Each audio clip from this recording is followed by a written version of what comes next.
नमस्कार मित्रों। मैं पिछले कई वर्षों से योगा का अभ्यास करता हूँ और जहाँ जहाँ भी जाता हूँ मैं वहाँ फ्री में योगा सिखाता हूँ और लोगों को जानकारी देता हूँ। और कई वर्षों से मेरे अनुभव में आया है, लोगों को कई तरह के वायरस पकड़ लेते हैं और इवन डॉक्टरों को भी देखा मैंने, उनको भी वायरस पकड़ लेते हैं। तो उस वायरस पकड़ने का कारण जो है लोगों को मालूम नहीं है कि वायरस क्यों पकड़ जाता है, आदमी को क्यों पकड़ जाता है। हमारा इम्यून सिस्टम कमज़ोर होता है तभी हमारा वायरस हमको वायरस पकड़ लेता है। मैं कई सालों से प्राणायाम और योगासन दोनों कर रहा हूँ, तो मेरा इम्यून सिस्टम मजबूत होता है प्राणायाम से, तो वायरस मेरे को कभी अफेक्ट नहीं किया। पिछले 3 सालों से वायरस अफेक्ट नहीं किया है। तो मैं 2-3 समझाता हूँ कि हमारा इम्यून सिस्टम कमज़ोर क्यों होता है और उसको मजबूत करने के क्या क्या साधन हैं, वो मैं आपको सब समझाता हूँ। इम्यून सिस्टम कमज़ोर करने में हमारा खान पान भी एक कारण है कि हम लोगों का जो भोजन है उसमें स्पेशली नॉन वेज खाने वालों का इम्यून सिस्टम कमज़ोर होने लगता है। जो ड्रिंक्स करते हैं, शराब पीते हैं, उनका भी इम्यून सिस्टम कमज़ोर होता है। जो ये पिज़्ज़ा बर्गर मैदे की चीज़ें खाने से भी इम्यून सिस्टम कमज़ोर होने लगता है। तली हुई चीज़ों खाने से इम्यून सिस्टम कमज़ोर होता है। कोल्ड ड्रिंक्स, आइसक्रीम और ये भी हमारे इम्यून सिस्टम को कमज़ोर करते हैं।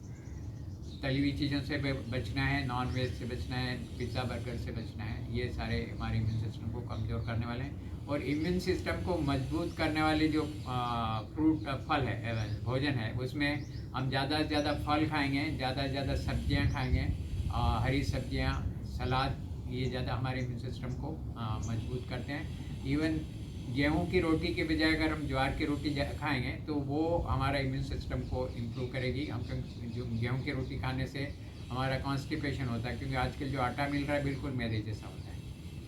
और उसके लिए इम्यून सिस्टम को मजबूत करने के लिए जो है और सबसे ज़्यादा इम्पोर्टेंट प्राणायाम है।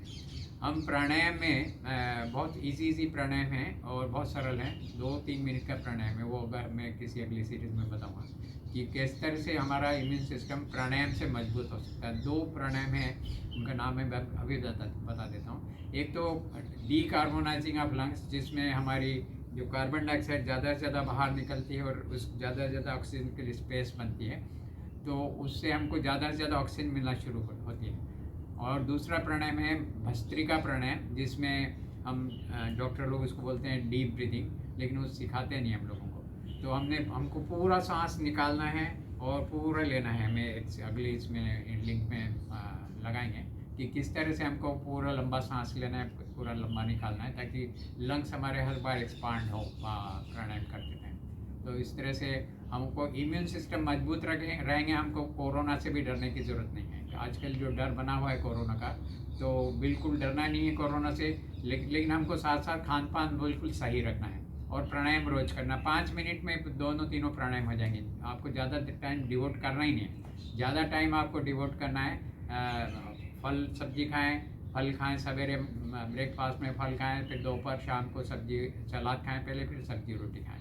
और ज्वार की रोटी खाएंगे तो आपको कॉन्स्टिपेशन भी नहीं होगा। कॉन्स्टिपेशन की प्रॉब्लम भी बहुत सारे दिक्कतें खड़ी करती है, गैस बनाती है, सिर में दर्द होगा, आंखों में जलन होगा, पीठ में दर्द होगा, जो कमज़ोर भाग होगा वहाँ पे अटैक करती है गैस। इसलिए कॉन्स्टिपेशन से भी बचेंगे आप। ज्वार की रोटी खाएं, हरी सब्जी खाएं और सलाद पहले खाएं। सवेरे आपके नाश्ते में पोहे, जलेबी, कचौरी, समोसा, इस ब्रेड की बजाय आप फल खाएं। सीज़न का फल खाएं। आपको बहुत महंगा फल खाने की ज़रूरत नहीं है। अपने एरिया में जो फल मिलता है, सीज़न का फल मिलता है, पूरा पेट भर के खाना है, तो आपको कोई बीमारी नहीं होगी। मैं 30 साल से, मेरे को किसी वायरस ने नहीं पकड़ा। 30 साल से कोई डॉक्टर के पास नहीं गया हूँ, क्योंकि मैंने अपना खान पान को सही रखा है और प्राणायाम जरूर किया है। कभी भी प्राणायाम छोड़ता नहीं हूँ। पूरे कोरोना पीरियड में मैंने कई लोगों को प्राणायाम सिखाया है और मेरे वीडियो में से भी लोगों ने सिखाया, बहुत लोगों ने। तो कोरोना बिल्कुल डरना नहीं है। मैं कई भीड़ भाड़ के भी इलाके में जाता हूँ, कोई डरने की ज़रूरत नहीं। लेकिन हमारा इम्यून सिस्टम मजबूत होना चाहिए। अगर इम्यून सिस्टम कमज़ोर होगा तो घर पे भी आके पकड़ लेगा कोरोना। तो हमको इसका ध्यान रखना है।